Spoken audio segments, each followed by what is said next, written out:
So first of all, Mr. Kayitarama, I am very pleased to have you in the studio today. For the very first time, we have been talking about something, hashing out ideas, but ultimately here we are.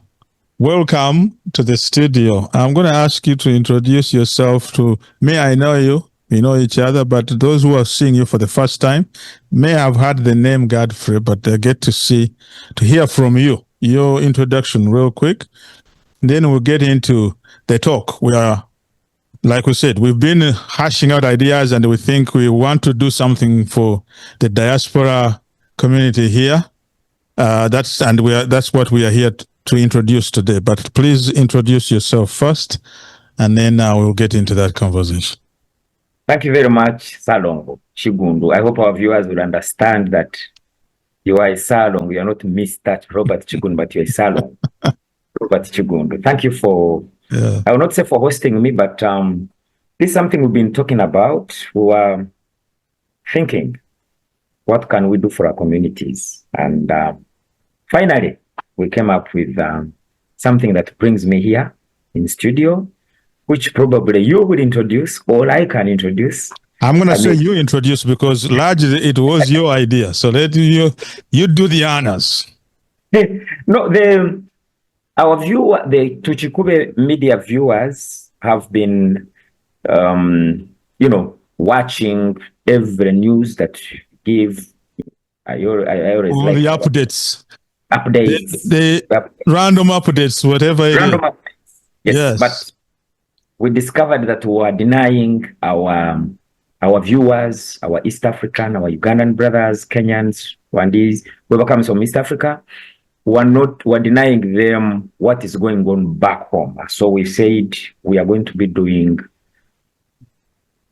a news round. And you know how long it took us to say, do we do Uganda only? Do we do America? Do we do the entire world? We said, no, let's do East Africa. So we'll be looking at the newspapers, what has taken place in the newspapers in East Africa. So we will be, sampling. Then, now we are still saying, do we do weekly? But for now, we will be doing bi-weekly, that is twice a month, where we, meet and look at the newspaper stories. And our viewers need to know that you and I agreed that we are going to look at the mainstream newspapers. So we'll be giving you the stories that appear in the newspapers. Those stories that we think that our viewers need to read or know about. Yes. Fantastic.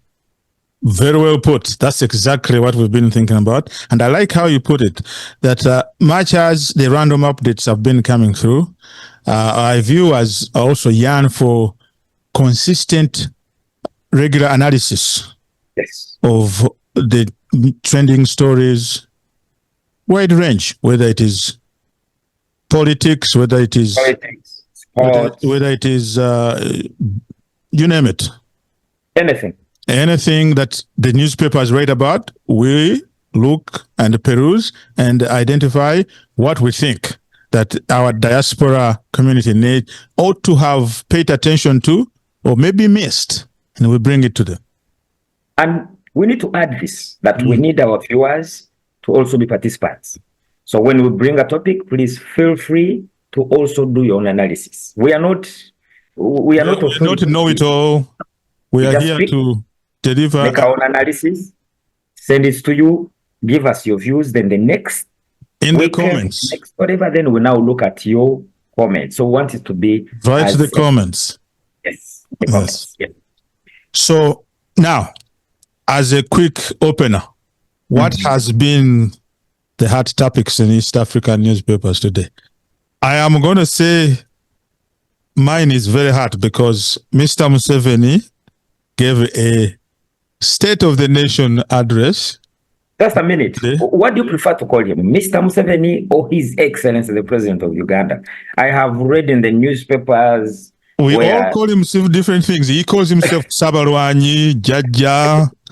But for for this purpose, we're going to say the president, Mr. President of Uganda, delivered a State of the Nation address, and there have been some pushback. Some people think that perhaps what he delivered wasn't a State of the Nation. He went into the history of the nation, but I'm not going to go there. I'm going to say, for me, I picked up on the fact that he made a very bold statement about the currency, Uganda's currency. He went as far as saying that Uganda's currency is the most stable in the East Africa, all of Africa actually, the whole of African continent today, according to the data, the information that he has, it is the most stable. So I went out. We need to tell our viewers that Uganda's currency is called the Uganda shillings. We don't use dollars in Uganda, but they are called UGX. So in other words, the president of Uganda said that it's the most stable currency in Africa. So we leave it to the viewers. What do our viewers think? Is it the most stable? Now, for you, Chigunda, I don't know what do you think? I went out and looked a little bit. There are other stable African currencies that are doing very well. And equally good, equally as stable as Uganda's. You know, what is stability? You see, that's the key word. Some people looked, what are you talking about? The exchange rate is up there. You need so many Uganda shillings to get $1. What does he mean by stable? But stability means volatility. How volatile the currency fluctuates. Yeah. And I think from that standpoint, Uganda can claim that the currency has been stable over let's say the last 5 years. Yes. Stability. Yeah, it hasn't fluctuated that much in terms of its ability to exchange against other foreign currencies like the US dollars. It has between 3,500 to 4,000, or almost hit the 4,000, but didn't get there. But it has been within that spectrum. 3,600, 3,700. One time I think it even reached 3,800. But one politician said that if you compared it with currencies like the one of Zimbabwe, then Uganda is high. I mean, that's a joke from the politician. But you know, you and I said we also want to hear from our viewers. Do they have the president or not? You and I, we are here to give them what caught your eye in the president's state of the nation, and then they will tell us if they think it was good or not. We will look at the comments and probably we'll view them next time. What did you pick out from the president's state of the nation? What's for you? For me, honestly, I mean, as people were saying, it's become, I think, so monotonous that I tend to agree with our politicians who think that probably the president would have, said something else. Because, some of them were saying, why does it begin with 1986?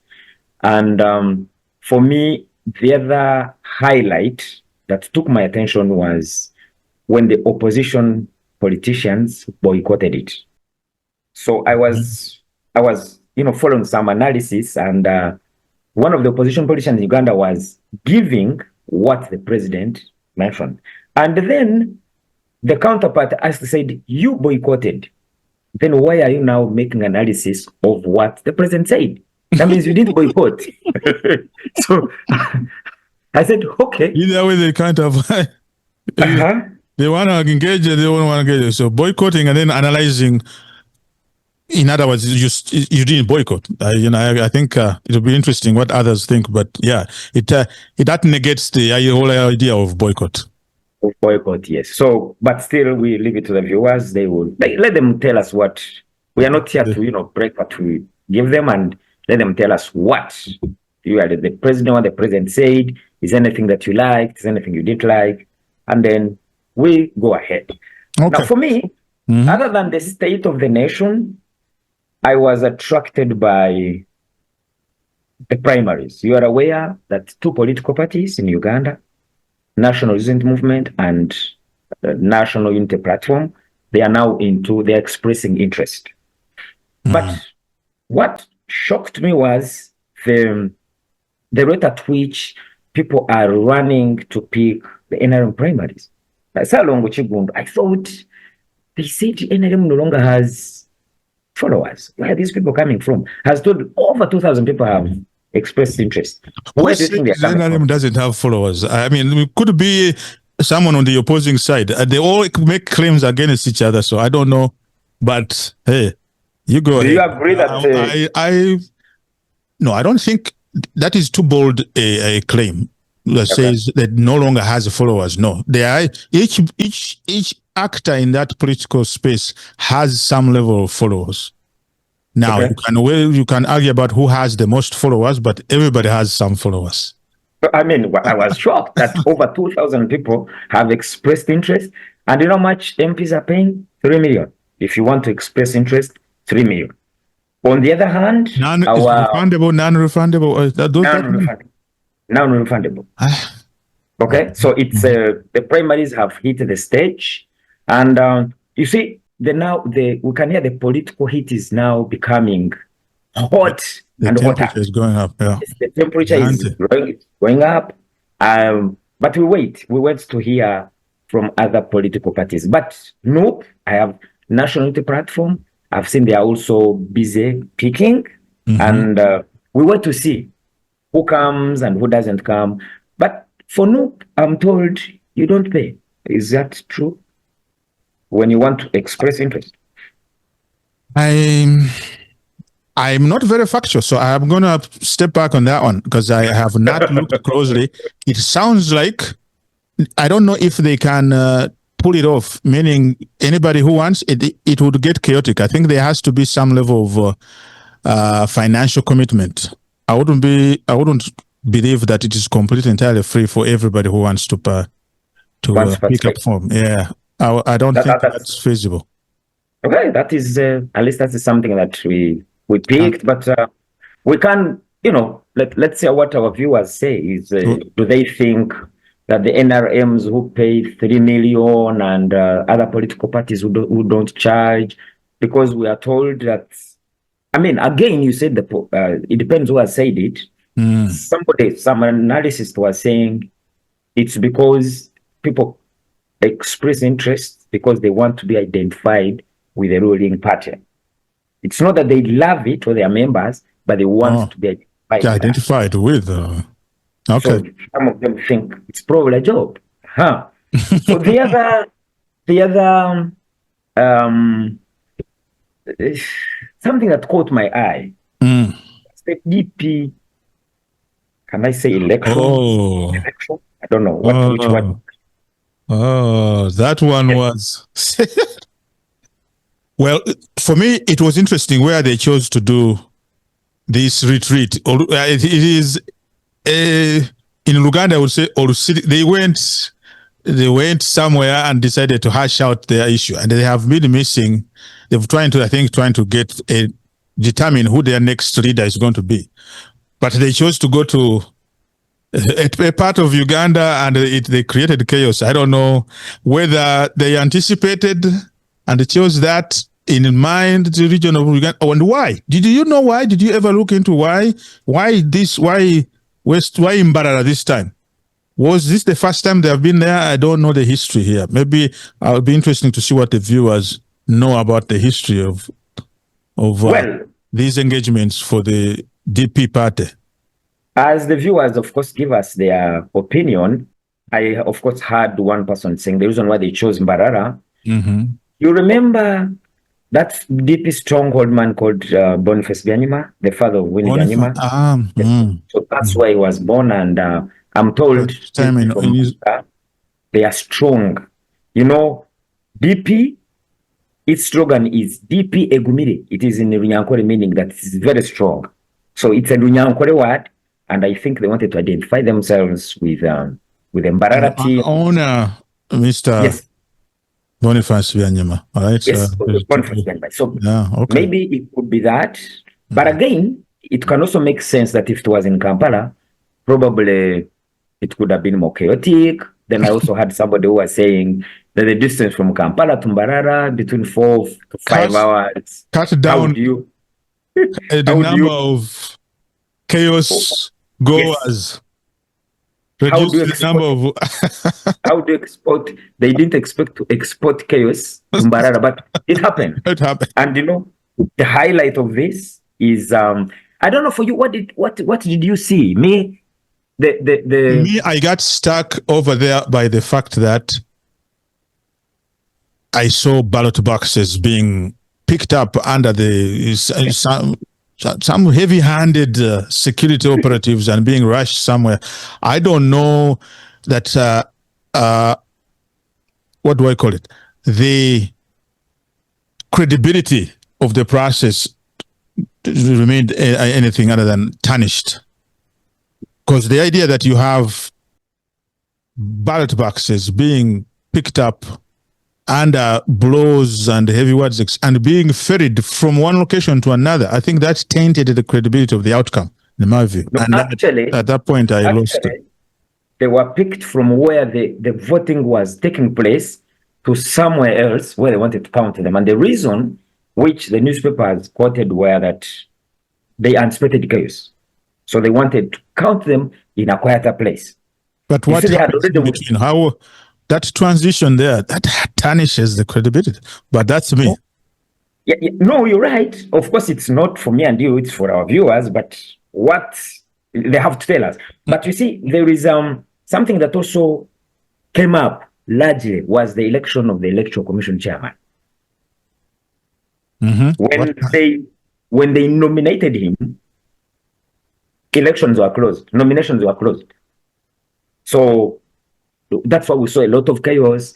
And then it's, I think, another election where most people, the candidates were disqualified. I mean, the Honorable Sebamala and the Lurume, they didn't appear. Of course, some scholars of thought are saying, if they did not believe in the system, then why did they go there? People asking, you don't believe in the system, why did you go there? But it's something that also really dominated our Ugandan space. Then, what about the birth of the Democratic Front? The one that is headed by... Now? How many parties are these? Because they've become so many, huh? The recent addition, I think the total is now what? I wonder what the number is. I think there are many.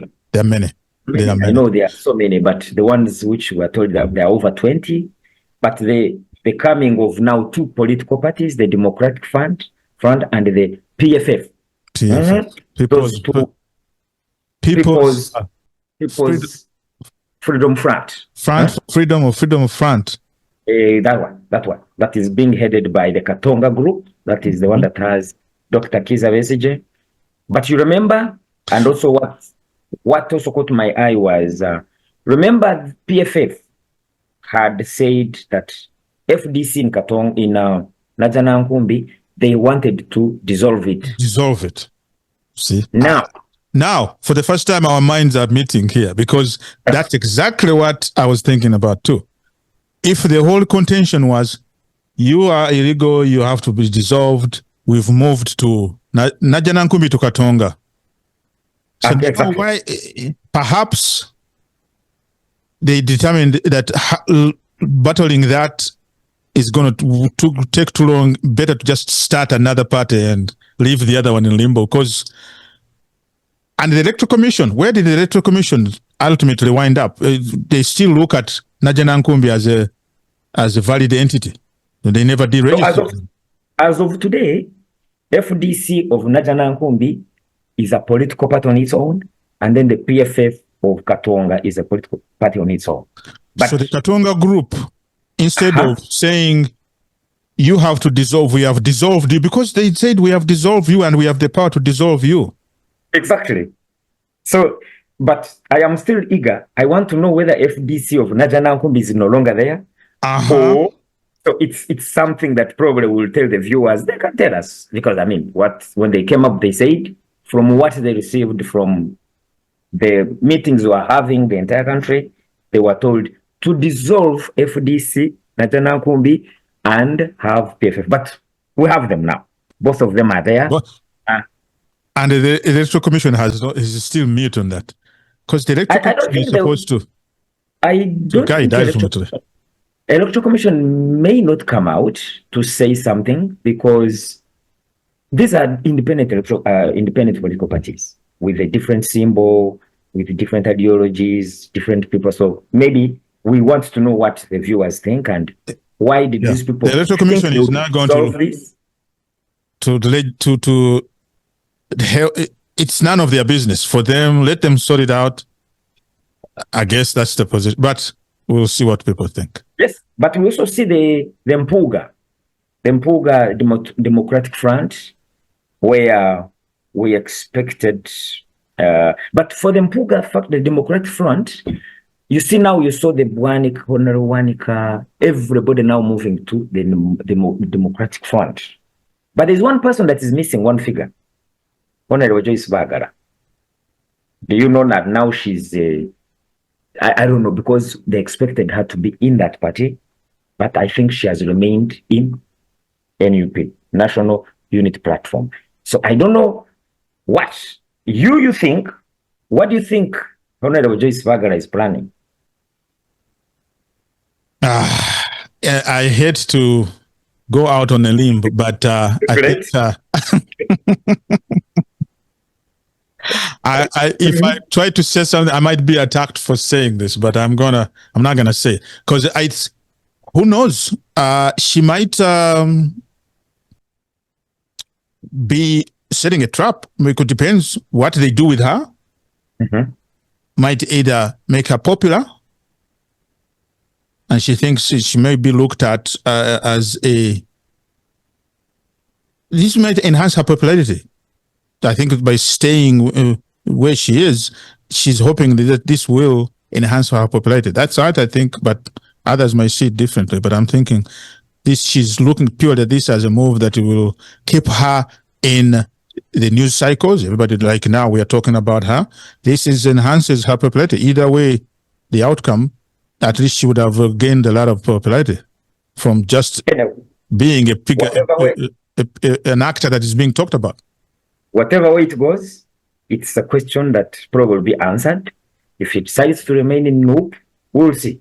Or if she crosses to Democratic Front, it was okay. We'll really see. There is a story. I don't know whether you followed this story of this activist called Agatha Twaite and Boniface. You remember they left Uganda to follow the Tanzania politics. You remember that one? Yes. And went missing. So also the newspaper this week, we see her coming out and narrating her story, which is a very sad story. I followed it, and when you read the newspaper stories, it's a sad one, but she's back. Okay? Yeah. But one thing that for me, that when I was listening to the press conference, the tormentors or the captors, they did so much mayhem on her, but one of them was torture, and I think and other things that I may not mention here. And it's quite sad that it was done in another country. For whatever reason, we don't know. But when you listen and when you read, it's quite a sad story. But for me, the fact that she's out, we know where she is.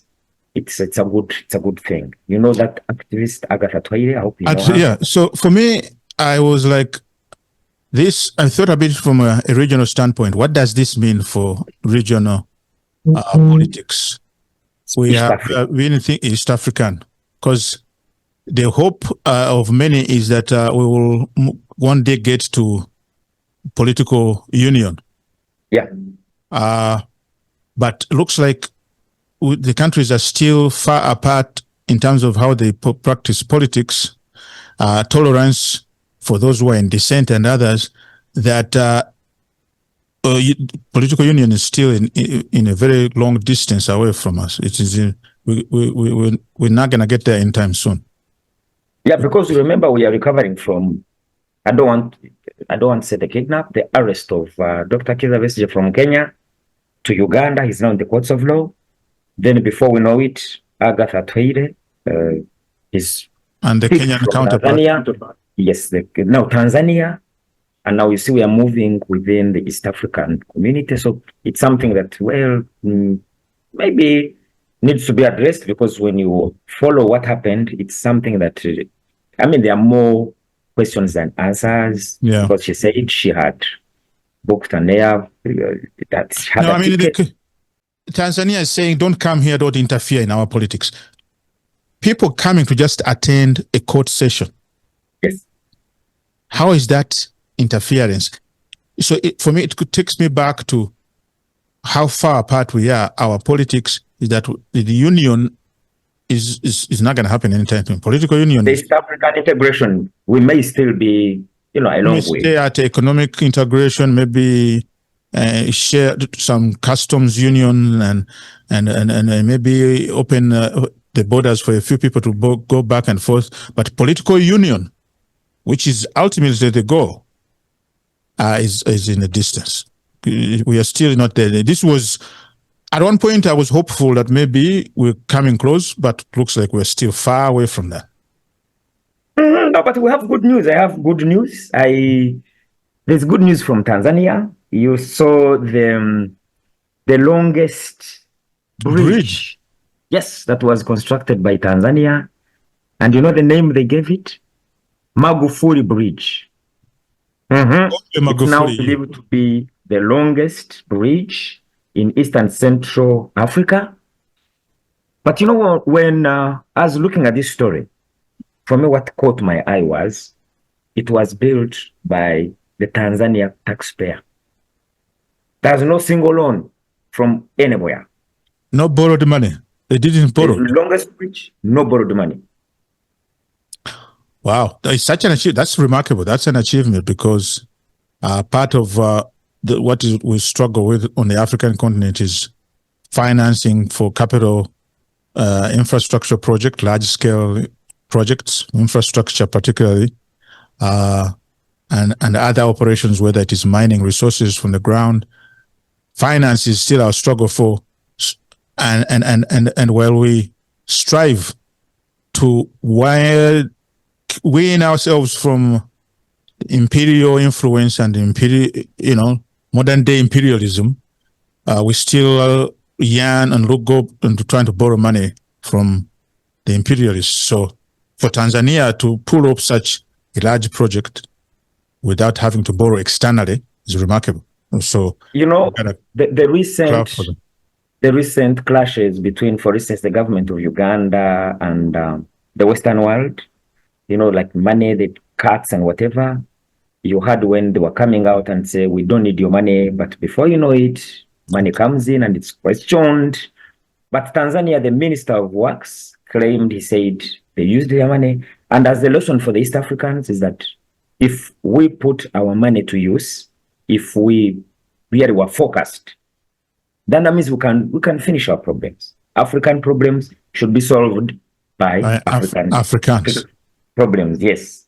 Well, my friend, do we have another interesting story? I think we said we want to keep this around short, yes. And I think we hit it.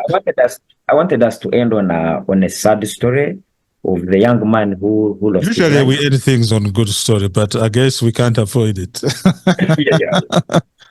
Cedric Babu, not that is a word, but we picked on him because of when you're talking about the bridge that was constructed by Tanzania without any loan, then it takes us to, us as a country losing Cedric Babu. There's a campaign where they were collecting money for him, for the heart replacement. Before you know it, he died. But why does this story come in? It's because of how the social media handled it. I saw people jubilating. It is something that is coming in our country, which we should. Not good. Which is not good. I have a very strong opinion about. We should not allow ourselves to go to where, instead of mourning the dead, where we start to now jubilate. It's not African. It's not our tradition. It's not. When somebody has died, I look at, he has children, he has parents. So whatever mistakes he made, whatever, people are jubilating and saying because he supported the government, he deserved it. So I think he doesn't. We should condone it. It's not African. We know that that is not our tradition. We do not celebrate death of others. No. So we don't jubilate. We don't politicize. Yeah, it is whatever the circumstances. Yeah, but let's. May his soul rest in peace, and may God comfort Mr. Babu and the entire family. It was sad we lost him, but we hope he's resting, and we'll continue praying for them. So for today, as we agreed, this is what we picked. Isn't this going to be very interesting? I hope our viewers like it. In the comments, let us know what you think about this brand new show of ours. Is there a topic that they thought we'd talk about, which we didn't? But for today, we're just picking and showing them that we'll be doing it bi-weekly. Bi-weekly. Yes, bi-weekly. Round up East African... news round. Yeah. Bi-weekly news roundup. Bi-weekly news roundup. Focus East Africa. East Africa. Yes. And thank you. My name is God Kayitarama. Good to be here. Thank you for coming up with this idea. I love it. I think it will bring value to the platform. Okay. More consistent, predictable content other than the random updates that social media one. We are going to base ourselves on the mainstream media. East Africa, what is happening, and ours is factual. Not the Worokoso, not the... No. We're going to keep it mainstream. We give it as it is. We give it as it is, and then the viewers tell us, and we respect their views. Thank you very much. All right, Salaam, thank you so much. I hope our viewers will like it, and let's get more comments. How do we make it better? So we'll see them next time.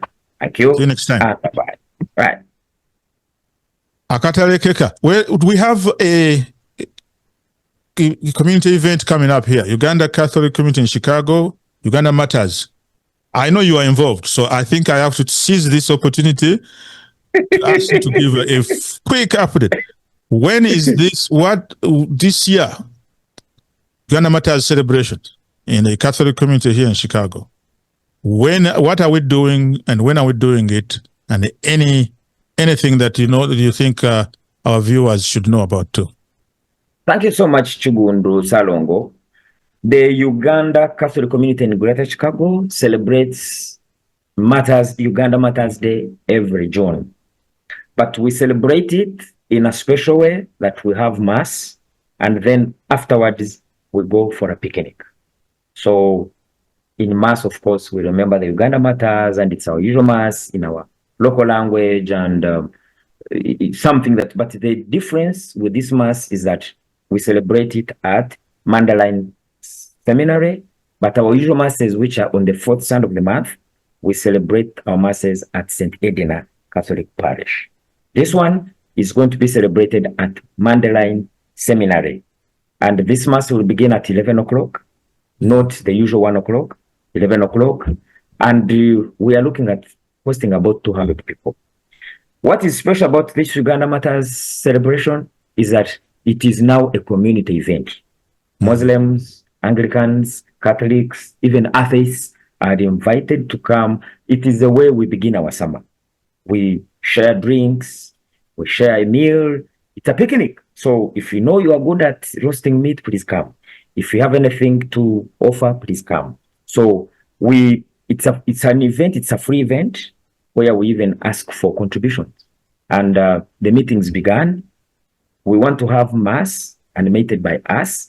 There's no carbondo. So the viewers have to know that what we do every Sunday, every month, that we have the small Christian communities, and there are 3, which we named given after our Uganda Matters: St. Charles Rwanga, St. Andrew Kagwa, and St. Chizito. But the one of June is mass, which all of us participate in. So we want to invite all of you, 22nd June, which is a Sunday. No, 22nd, which is a Sunday. Yes, 22nd, which is a Sunday. Mandline Seminary. So please come and we celebrate. We forget about winter, spring, whatever it is, and enjoy and praise God and remember our Uganda matters. Anything else that I have left out, Mr. Chigundu? No, other than me reminding you that the Uganda matters are not for Ugandans alone. Oh, the whole world. I remember when we had a celebrant from Trinidad and Tobago. So yes. In other words, the event is open to Ugandans and non-Ugandans. All non-Ugandans. Yes. Yes. So we welcome everybody. Please come. Let's celebrate Uganda matters, entire world. And what is unique this time, we've decided that because the Uganda matters, we are 24. We'll have 24 men dressed in kanzus in our traditional attire to remind ourselves of the 24 Uganda matters who died. So please come and witness this. Okay. All right. Yes. Thank you. All right. Have a great night. Have a great one too. And thank you for this, and may God bless you. I thought you'd even announce the high tea. You forgot about it, or see, now you see. Now you just reminded me. Yes. Community. Less than 7 days to go. Next weekend is the high tea Kachai event. The ladies in the community, I'm told many of you have signed up. The husbands have been, I'm told many of you have actually paid for your wives to come and be a part of this. This is the very first high tea event in our town here. It's going to be very interesting. The ladies are heavily planning to engage you with meaningful conversations, things that are going to add something onto you. Wait a minute. I saw the list of activities. I don't think they will miss the entertainers. The entertainers are good. I've seen the entertainers. I have seen the MC of the day. I have even peeped into the menu. And men, it's not ours. It's for the ladies only. It's for the ladies. If you're a man here who support, you only support. That's what we do. We work sidelines. Please give money, but we are not attending. Maybe we could do tomorrow, and we also have ours, and we invite them. What do you think, Mr. Tukikube? That idea has been floated around that maybe also may us as men have issues that are unique to us, that we should also have our own engagement at one point. The ladies, yes, clearly have issues concerning them, and they are meeting to discuss these and empower each other and exchange information and all of that.